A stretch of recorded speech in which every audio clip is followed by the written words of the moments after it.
Today, let's we explore together for the origin of glass in the world. Glass is a transparent and hard material. This seemingly ordinary material, actually, there is a long history behind it. Going back time in 3000 AD, furniture traders sailing around the Belus River. They stopped at a shallow place to rest. At that time, they mistake to the natural salt ash as a stone to make a fire to cooking.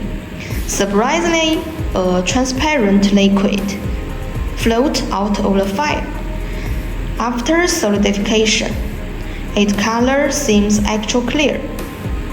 It turned out under the high temperature of the flame, quartz sand in the riverside mixed with the natural salt ash, and then a chemical reaction occurred.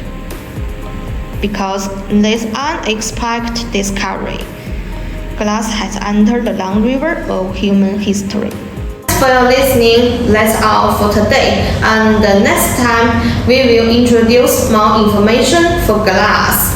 See you next time.